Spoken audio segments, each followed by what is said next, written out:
Bienvenue sur Africa 24 dans cette nouvelle édition du 12-15. Voici les titres de l'actualité. L'ONU appelle la communauté internationale à accroître la pression sur les deux camps rivaux au Sud-Soudan. Le président sud-soudanais Salva Kiir et son ancien vice-président Riek Machar s'étaient engagés à mettre en place un cessez-le-feu conclu à 2 reprises mais jamais appliqué. En Afrique du Sud, la communauté islamique de Cape Town a rejoint d'autres musulmans du monde entier pour observer le jeûne à l'occasion du Ramadan. Nous verrons que les mosquées se mobilisent pour distribuer de la nourriture aux plus démunis. Et en fin d'édition, nous ferons le point sur les derniers 8e de finale de la Coupe du Monde de football 2014 qui se joue ce mardi en compagnie de notre journaliste sportif José Douglas. Certains Égyptiens ont célébré le premier anniversaire du soulèvement populaire contre l'ancien président Mohamed Morsi ce lundi 30 juin. Un an après cet événement, un nouveau président a été élu et la confrérie des frères musulmans a été qualifiée d'organisation terroriste. Cet anniversaire a donc été marqué par des tensions. Dès dimanche, la police a quadrillé la place Tahrir au Caire, mais aussi celle du palais de la présidence et la corniche d'Alexandrie pour éviter tout débordement. Où en est la situation au Sud-Soudan, 20 jours après la signature des accords entre le président Salva Kiir et son ancien vice-président Riek Machar? Le cessez-le-feu ne serait toujours pas respecté, raison pour laquelle les Nations Unies appellent une nouvelle fois à l'intervention de la communauté internationale. Le point sur la situation avec Ibrahim Ndiaye. Les réfugiés sud-soudanais continuent d'affluer dans les camps de l'ONU. Et pour cause, sur le terrain, le processus de paix entre belligérants et en dents de scie, signé le 10 juin 2014 entre rebelles et forces gouvernementales, aucun des deux partis ne semble vouloir se résoudre à baisser les armes. Et ce, malgré la pression de l'Union africaine et de la communauté internationale. Cette situation que l'on peut qualifier d'inédite est quasiment normale dans la mesure où c'est un accord de dupes entre les deux belligérants. Cet accord de dupes est lié au fait que les agendas ne coïncident pas et que l'un et l'autre souhaitent que la disparition de l'autre belligérant. Il faudrait que la communauté internationale ait des moyens de pression réels pour que la paix revienne. Sur le terrain, la MINUS, la mission des Nations Unies au Sud-Soudan, n'a pu jusqu'à présent que constater son impuissance et se nourrit d'espoir, celui de disposer prochainement de plus de moyens humains pour réussir sa mission. Cette mission s'est concentrée sur la protection des civils avec des patrouilles, mais notre mission a été limitée par rapport à ce que nous aurions pu faire.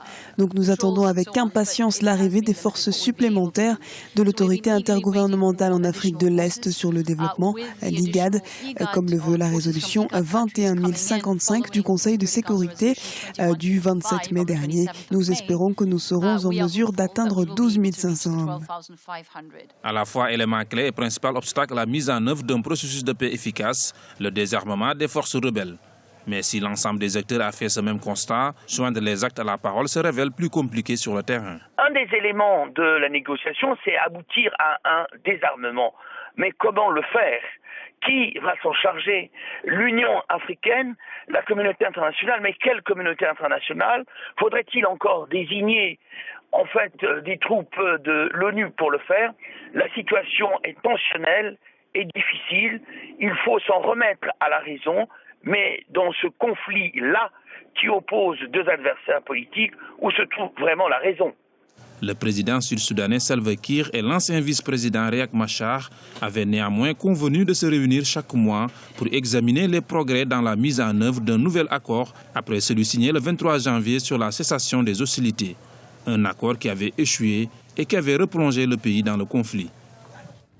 Les musulmans ont entamé le ramadan depuis quelques jours et la dimension de partage et d'entraide est primordiale pour les pratiquants et d'autant plus pendant le ramadan. Cette solidarité se traduit dans les mosquées par exemple, comme c'est le cas en Afrique du Sud. Florencia Samporé.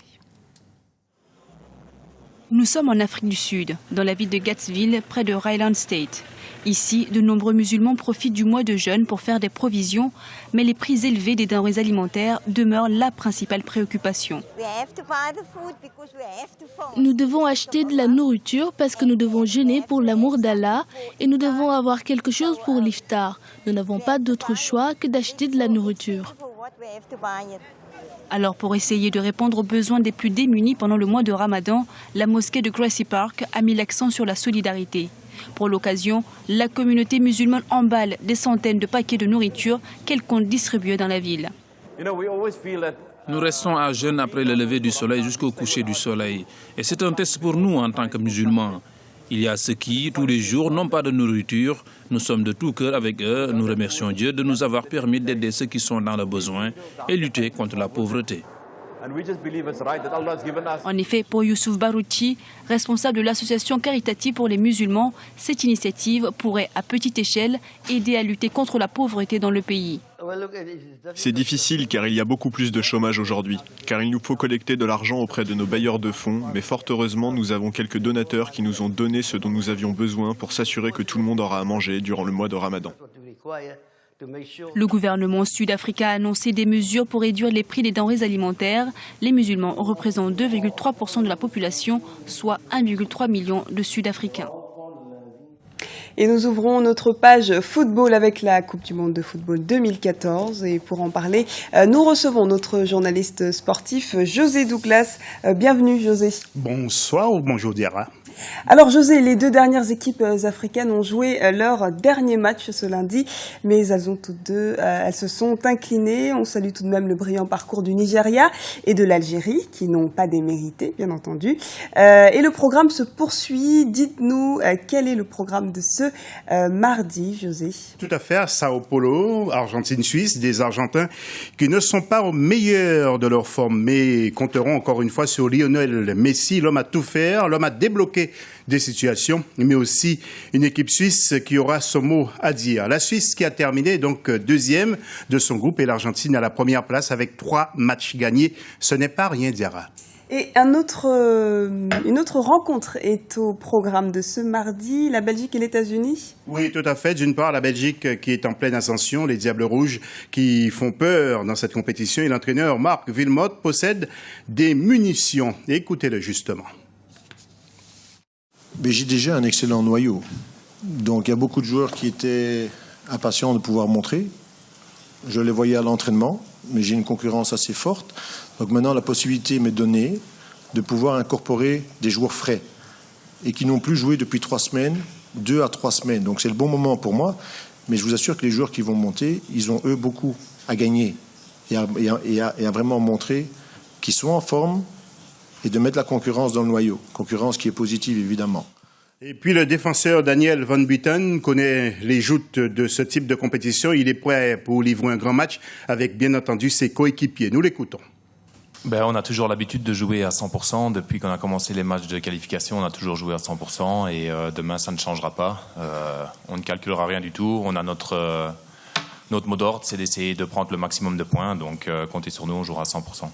Donc Belgique, Amérique, tout le monde, vous le savez, derrière les États-Unis, en particulier les Américains, bien sûr, en passant par Barack Obama, mais aussi le public. Aux États-Unis, le peuple s'arrête de travailler pour voir l'équipe américaine qui a terminé deuxième de son groupe. Donc inutile de vous dire, Diarra, que les deux rencontres seront très, très, très disputées entre l'Argentine et la Suisse et, bien entendu, Belgique, États-Unis.